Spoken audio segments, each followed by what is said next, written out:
Bonsoir, nous vous invitons à suivre avec nous un programme présenté par la Fédération des Églises Adventistes du 7e jour.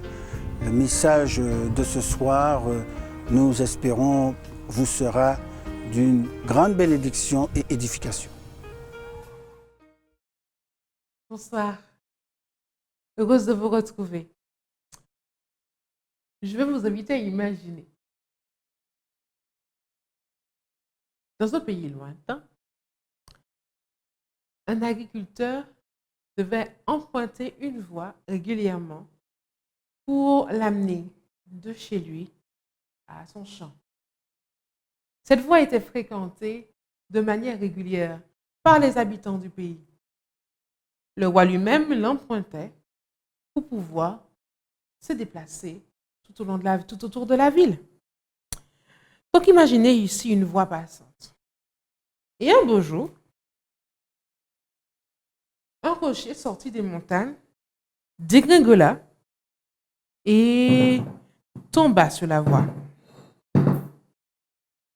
Voilà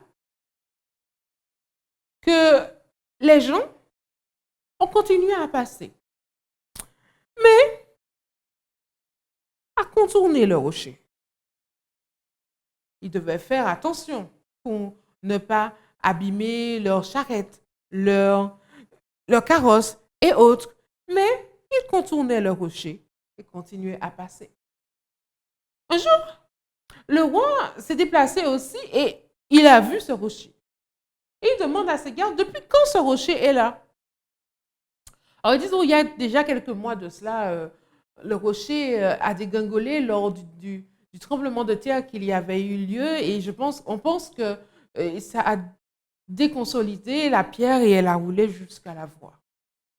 Et le roi dit, depuis ces quelques mois, personne n'a retiré le rocher. Bien, Majesté, voulez-vous que nous le retirions? Non, laissez, nous verrons bien. Et le roi aussi a passé le rocher et s'en est allé.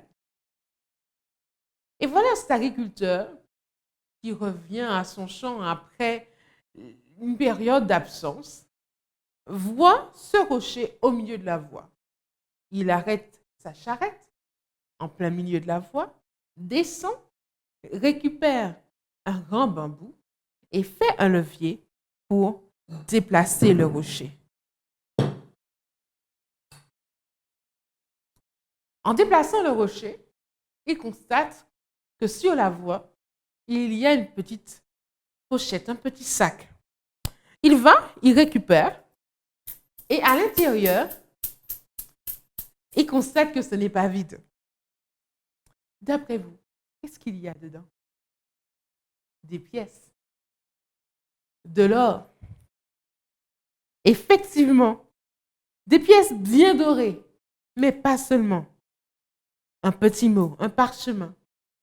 Il va l'ouvrir et réaliser qu'à l'intérieur, il y a un mot. Devinez ce qui est écrit. Dans ce mot, le roi avait mis une petite note. C'est lui qui avait demandé à ses gardes de glisser la pochette sous la pierre. Quiconque enlève l'obstacle obtient le prix.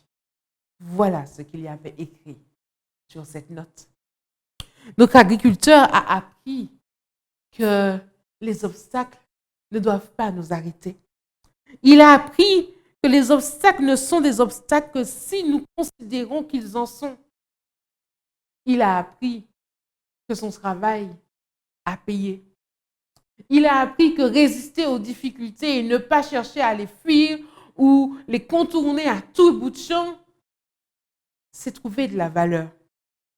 Un texte de la Bible nous dit quelque chose comme ça dans Jacques, chapitre 1, verset 12. Et je vous invite à chercher à la maison.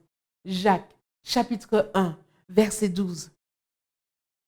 La Bible dit, heureux l'homme qui résiste dans les difficultés. En effet, quand il aura montré sa valeur, il recevra la vie. C'est la récompense que Dieu a promise à ceux qui lui donnent leur amour. Ce n'est pas beau tout ça? Heureux l'homme. Il est heureux, l'homme qui résiste dans les difficultés. Je crois que la leçon que nous pouvons apprendre de cette histoire, c'est que face à une difficulté dans la vie, l'option n'est pas de tourner la tête et de regarder ailleurs. L'option, c'est de trouver une solution et de faire confiance à l'amour de Dieu pour nous accompagner. Vous voulez bien prier avec moi? Inclinons la tête. Père Céleste, merci pour ton amour. Merci pour ton amour qui nous permet de faire face aux obstacles de la vie, qui nous permet de voir que les obstacles ne sont que des opportunités de mettre ton amour à l'épreuve. Alors, aide-nous à compter sur toi pour les surmonter. Au nom de Jésus. Amen. Que Dieu soit avec vous. À très bientôt pour une autre histoire en 5 minutes.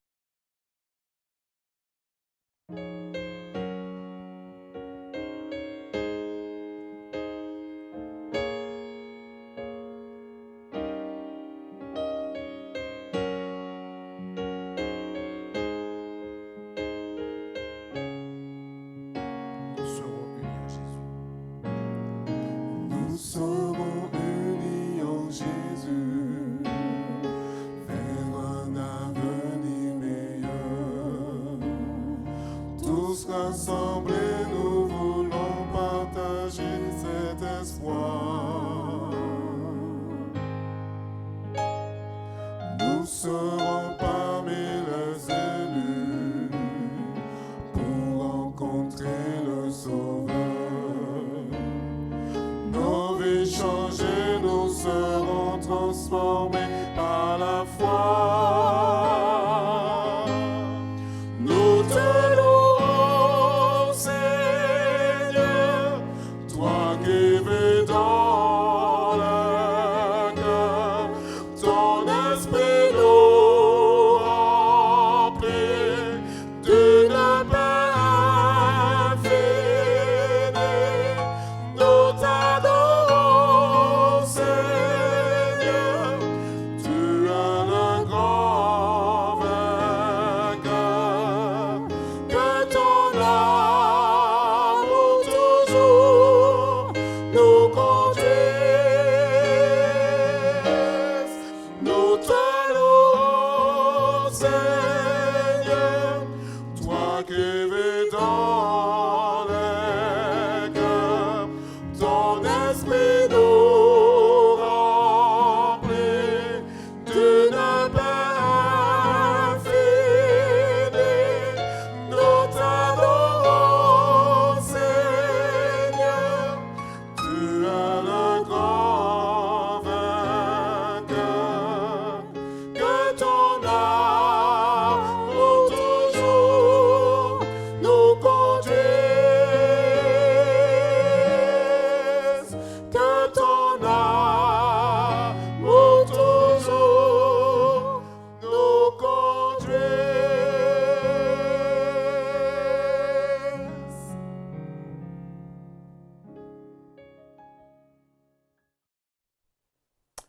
Bonsoir à tous.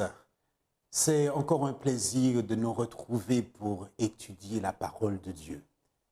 Et ce soir, j'ai un message que j'ai intitulé « Un changement à tout prix ».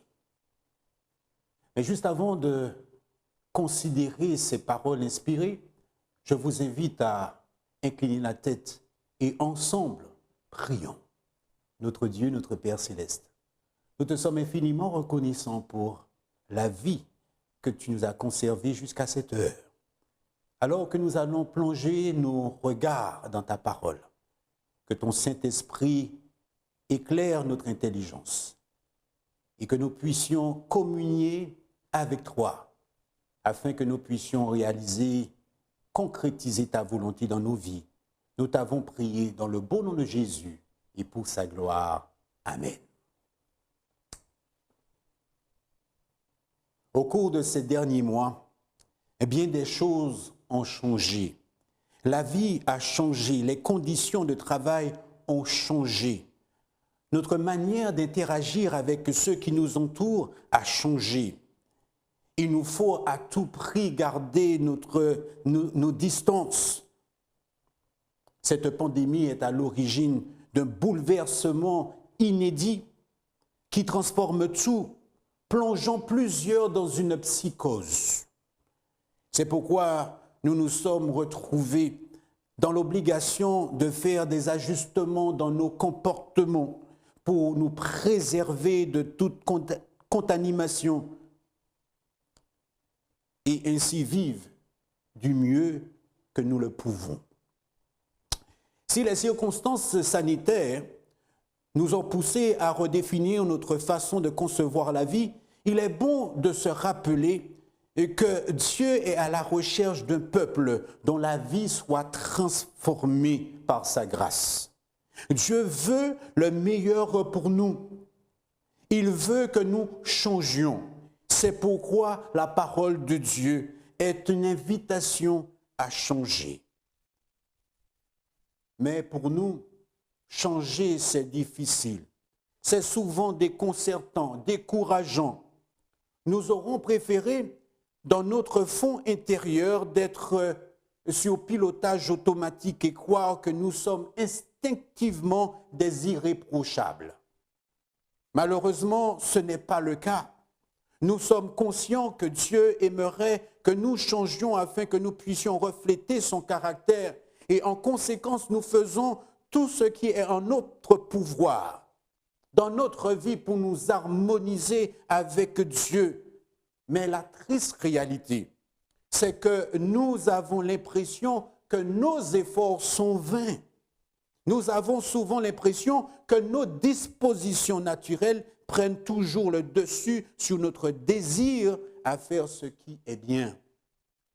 Nous expérimentons donc, en quelque sorte, les mêmes expériences, les mêmes luttes que l'apôtre Paul dans Romains chapitre 7.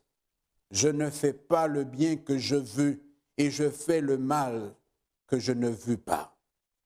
Je reste persuadé qu'à ce stade, nous aimerions que Dieu intervienne surnaturellement et comme par miracle, nous serons capables de faire ce qui est bien sans s'inquiéter des retombées. Cependant, je crois que c'est une obligation pour nous de ne pas perdre courage, ne pas être désespéré face aux enjeux, face à ce sujet ô combien important. Il nous faut continuer à espérer en un Dieu plein de miséricorde qui ne manquera jamais de nous venir en aide. J'aime à rappeler que ce thème n'est pas un thème que l'on pourrait sous-estimer, d'autant plus que nous savons que nous vivons à une époque prophétique où chacun doit déterminer quelle sera sa destinée. Oui, nous croyons que nous sommes à cette époque où le jugement a lieu et que chacun devra se déterminer, doit choisir dans quel camp il veut être. Et je crois que nous gagnerons à nous adapter, à adapter notre vie par rapport à cet enjeu prophétique. D'où l'importance de persévérer et jamais se relâcher en dépit de nos imperfections et tendre vers l'idéal divin. La parole de Dieu nous donne à espérer et nous montre la voie. Comment changer? Dans Éphésiens chapitre 4, et je vous invite à prendre vos Bibles afin que vous puissiez suivre la progression de cette étude. L'apôtre Paul aborde le thème du changement et sans ambiguïté, il s'en va donner comment ce changement peut être une réalité dans la vie du chrétien. Mais avant de s'étendre davantage sur ce sujet ô combien important pour lui, il est bien de noter aussi que ce qui est à l'origine de cette réflexion, c'est que Paul désire établir un climat de travail entre frères afin qu'ils soient en mesure d'œuvrer comme Dieu le veut. Pour cela, il mettra l'accent sur l'unité entre frères. Elle n'est pas optionnelle, mais une condition requise pour l'esprit de travail dans la mission. Elle est aussi une nécessité pour changer de vie. En d'autres termes, l'unité n'est pas optionnelle, c'est une obligation afin de favoriser un climat de travail entre chrétiens qui ont reçu le devoir de propager l'évangile éternel. Il va sans dire que dans la tête de Paul, il n'est pas question d'avoir des ministères indépendants ou encore un ministère solitaire ou qu'on la joue solo. Nous avons besoin de cette interaction entre frères pour donner le meilleur de nous-mêmes. Ce qu'il veut dire aux Éphésiens, c'est que c'est dans l'interaction que le travail s'accomplira et que des vies seront transformées. D'où ces paroles au verset 1 et 2. Lisez avec moi. Je vous exhorte donc, moi, le prisonnier dans le Seigneur, à marcher d'une manière digne de la vocation qui vous a été adressée, en toute humilité et douceur, avec patience, vous supportant les uns les autres, avec charité, vous efforçant à conserver l'unité de l'esprit par le lien de la paix. Cependant, l'apôtre Paul ne se limite pas à exhorter les frères en décrivant ce qu'il attend d'eux dans l'accomplissement de la mission. Il ira plus loin en expliquant comment cela sera possible, comment le changement qu'il souhaite voir en eux peut devenir réalité. Le verset 17, nous dit ceci. Vous donc, ce que je dis et ce que je déclare dans le Seigneur, c'est que vous ne devez plus marcher comme les païens. Message fort. Paul exhorte fortement les Éphésiens à changer. Il dit qu'ils ne doivent plus marcher comme les païens. En d'autres termes, les Éphésiens ne doivent plus marcher comme ils marchaient autrefois. Maintenant qu'ils sont devenus des chrétiens, leur marche, c'est-à-dire leur façon de vivre, leur manière de faire, leurs habitudes, doivent révéler un changement. Ce que dit Paul ici, c'est que ce changement qu'il aimerait voir chez les Éphésiens ne se résume pas à l'abandon de certaines habitudes répréhensibles, mais il fait référence à la vie passée. Eu égard à votre vie passée au verset 22, c'est-à-dire à la manière de vivre, à leur manière de vivre. Mais plus encore, il aimerait que ce changement soit vu dans leur personne. Oui, il aimerait que leur personne change. Paul fait appel à un véritable changement, une transformation de la personne, comme le précise le verset 22. Et je cite, « Eu égard à votre vie passée du vieil homme ». En effet, ici, il n'est pas simplement question de pointer du doigt quelques mauvaises actions qui méritent d'être abandonnées. Ce changement doit prendre en compte toute la transformation de la personne, une personne centrée sur elle-même.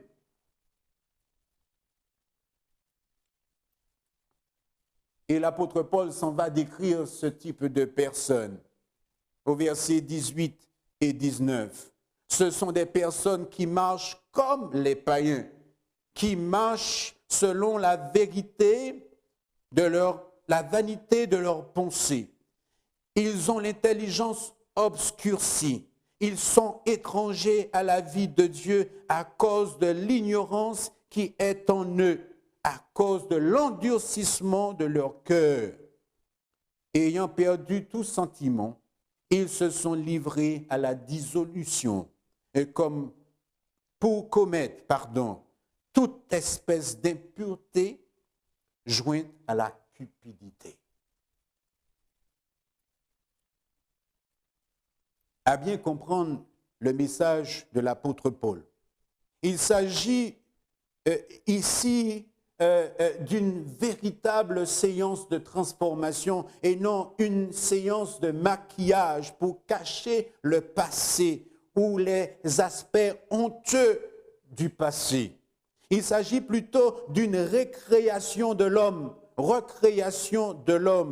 comme le suggère le verset 24. Un homme créé selon Dieu dans la justice et une sainteté que produit la vérité.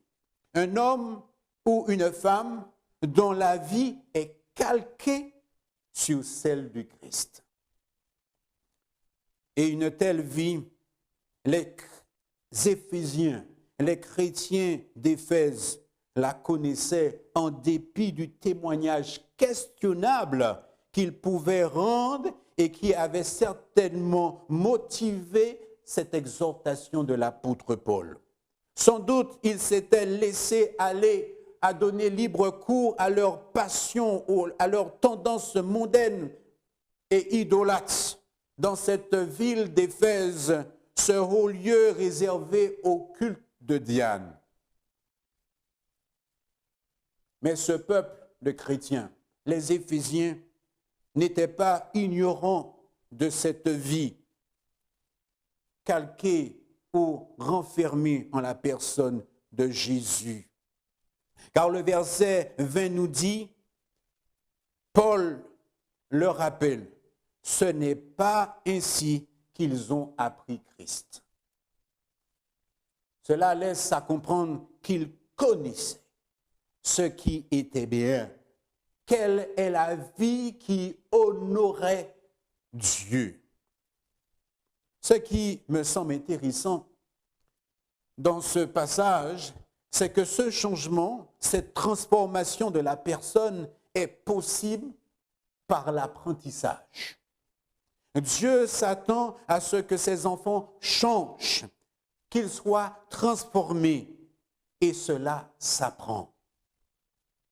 Tout comme les Éphésiens ont appris Christ, nous autres aujourd'hui, nous devons faire de même.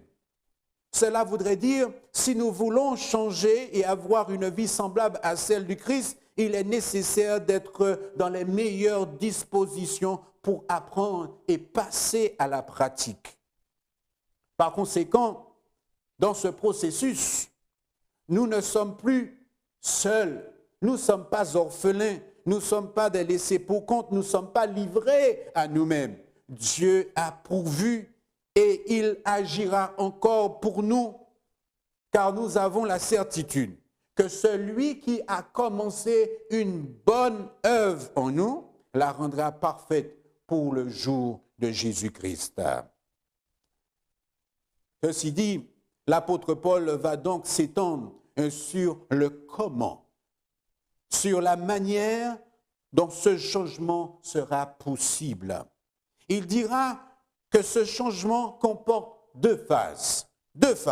La première consiste à se dépouiller du vieil homme et l'autre consiste à revêtir l'homme nouveau. Deux phases. Oui, ces deux phases sont toutes les deux importantes si nous voulons vraiment qu'un changement ait lieu. Elles travaillent de concert. En réalité, ce sont deux actes volontaires que nous devons accomplir pour que ce changement soit une réalité dans notre vie. Par conséquent, les Éphésiens devraient comprendre, s'ils devaient amener leur mission à terme, qu'il fallait cette transformation totale dans leur vie. Et par extension, nous aussi, en étudiant ce passage, nous devons aussi comprendre que nous devons connaître cette transformation dans notre vie en vue d'achever notre mission qui consiste à partager la bonne nouvelle du salut avec ceux qui nous entourent. Et si cela doit se faire, les chrétiens d'aujourd'hui doivent premièrement se dépouiller du vieil homme. Ce vieil homme, qui est-il? Ce vieil homme est identifiable. Nous le connaissons. Il nous est pas étranger. Et c'est un être insatiable. Nous savons comment il agit. Il se corrompt par les convoitises trompeuses au verset 22. C'est en Christ que nous avons eu la capacité, cette capacité de le démasquer, car c'est conformément à la vérité qui est en lui, en Christ, que nous avons été instruits à nous dépouiller. Par Christ, notre vie est mise en lumière et nous pouvons l'apprécier à sa juste valeur. Il n'y a point de juste, pas même un seul. Tous ont péché et sont privés de la gloire de Dieu. Ainsi, nous pouvons accepter que nous sommes des pécheurs et que sans Christ, nous ne sommes absolument rien. Il n'y a donc pas lieu pour nous de se glorifier de ce que nous prétendons être. Car notre justice est semblable à un vêtement souillé. Le message de l'apôtre Paul est clair. Les chrétiens doivent se dépouiller du vieil homme, pas dans le sens où ils doivent le déshabiller, mais dans le sens où ils doivent le mettre de côté, se débarrasser de lui, s'ils veulent vraiment qu'un changement prenne place dans leur vie. Cette même idée transparaît dans les paroles de Jésus, dans Luc chapitre 9, verset 23. Si quelqu'un veut venir après moi, qu'il renonce à lui-même, qu'il se charge chaque jour de sa croix et qu'il me suive. En effet, si un changement doit prendre effet dans notre vie, il nous faut impérativement faire disparaître ce vieil homme, renoncer à soi. Cela est nécessaire. Cela peut être périlleux pour toute transformation, mais c'est une obligation pour tous ceux qui veulent sincèrement changer. Ellen White nous dit, la guerre contre le moi est la plus grande qui ait jamais été livrée. L'abandon de soi-même, la soumission entière à la volonté de Dieu ne s'obtient pas sans combat. Mais cette soumission est nécessaire à notre transformation et à notre sanctification. Comme le suggère cette citation, mettre de côté le vieil homme peut occasionner un combat, mais il est bon de savoir qu'en Jésus, qu'il est déjà vaincu. Ce moi est déjà vaincu. Nous avons déjà cette victoire en Jésus. Car comme nous le dit l'apôtre Paul, je puis tout par celui qui me fortifie. Philippiens chapitre 4, le verset 13. Ainsi donc, chers amis, si il nous faut renoncer au vieil homme pour que nous changions, il nous faut aussi, dans un deuxième temps, comme le suggère l'apôtre Paul, revêtir l'homme nouveau. En Christ, cet homme n'est pas un mystère. Oui, il n'est pas un mystère. On peut l'identifier. Il apparaît lorsque le vieil homme a été mis en lumière, c'est-à-dire démasqué, mais aussi délaissé. Il apparaît lorsque nous renonçons à notre moi et que nous nous chargeons de notre croix pour rester fidèles en phase avec les paroles du Christ. L'homme nouveau est celui qui accepte pleinement la grâce qui lui est faite en Jésus. C'est pourquoi il assume pleinement son rôle de disciple.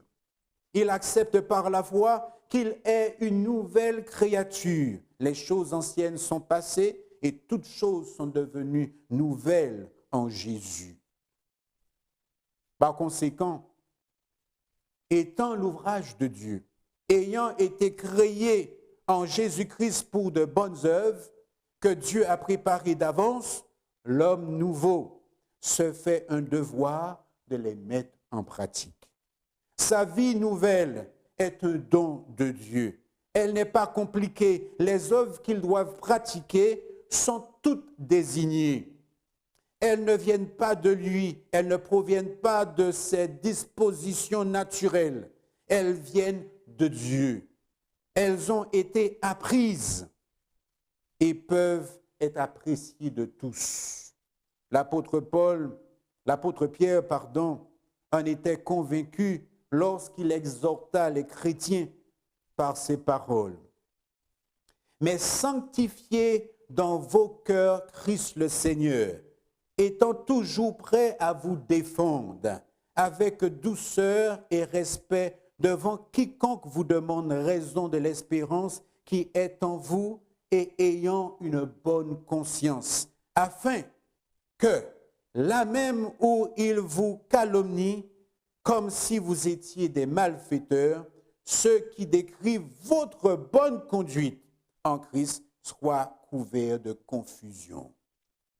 1 Pierre chapitre 3, le verset 15 et 16. Comme il est dit, l'homme nouveau est créé selon Dieu dans la justice et une sainteté qui produit la vérité. Nous ne pouvons pas douter du changement que Dieu peut opérer dans notre vie. Paul ne voit pas dans cette transformation une transformation superficielle, mais il voit dans cette transformation une création à l'image de Dieu et rien d'autre. Il voit un être dont la vie est cachée avec Christ en Dieu, un homme dont le témoignage ne prête pas à confusion. Ce qu'il fait est fondé sur la vérité. Ceci dit, comment peut-on changer, avoir une vie transformée? Paul nous dit qu'il faut renoncer au vieil homme. Il nous faut également revêtir l'homme nouveau, mais pratiquement, il nous invite à le vivre. Il nous invite à le vivre et c'est la raison pour laquelle il va le démontrer dans les versets suivants. Prenons un exemple ou des exemples. À quel moment un menteur n'est plus un menteur? Pouvons-nous dire lorsqu'il ne ment pas? Ou encore à quel moment un voleur n'est plus un voleur? Pouvons-nous dire c'est lorsqu'il ne vole pas? Dans les deux cas, il n'y a aucune garantie que le menteur ne mentira plus et que le voleur ne volera plus. Il n'y a pas d'évidence pour que nous puissions dire que le vieil homme a été délaissé, a été dépouillé. Le fait de ne pas mentir ou encore le fait de ne pas voler témoigne tout simplement que le menteur et le voleur n'ont pas eu l'occasion de mentir ou de voler. Alors, à quel moment le menteur n'est plus un menteur? C'est lorsqu'il a renoncé au mensonge. Il a dépouillé le vieil homme. Et pour aller plus loin, et qu'il parlera selon la vérité Et c'est ainsi qu'il pourra démontrer qu'il a revêtu l'homme nouveau. Le verset 25 illustre bien cette formule proposée par l'apôtre Paul, la formule du changement. C'est pourquoi, dit-il, renoncez aux mensonges et que chacun de vous parle selon la vérité à son prochain, car nous sommes membres les uns les autres. Il est bon de noter que lorsque nous avons revêtu l'homme nouveau, nous parlons selon la vérité et non de notre propre chef, parce que parler selon la vérité s'inscrit dans une dynamique relationnelle, une dynamique saine entre frères et sœurs. Cela voudrait dire que cette vérité n'est pas relative, elle est accueillie de tous, elle est comprise de tous, et lorsqu'elle est prononcée, eh bien, tous doivent dire Amen. À quel moment un voleur n'est plus un voleur? C'est lorsqu'il ne vole plus.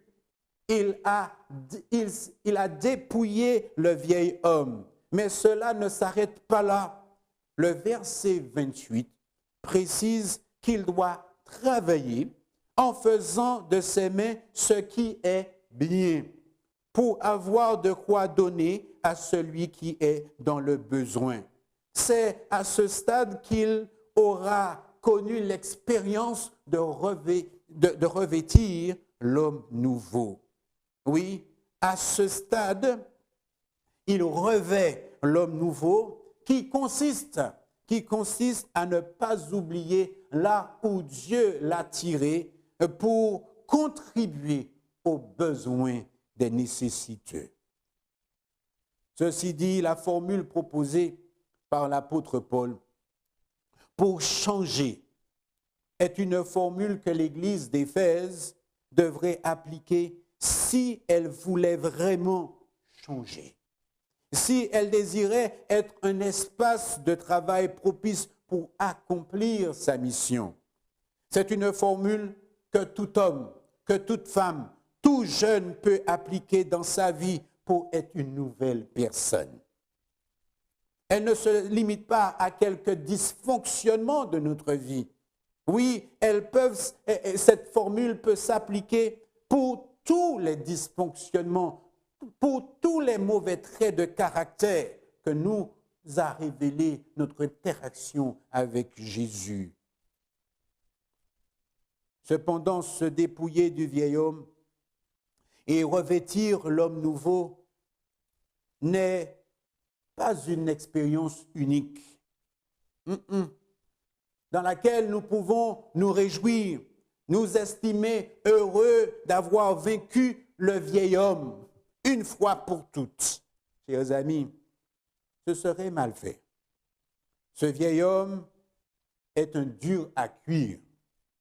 Oui, c'est un dur à cuire. C'est pourquoi il nous faudra continuellement renouveler l'expérience du dépouillement du vieil homme et revêtir l'homme nouveau afin que ce changement que nous espérons soit durable.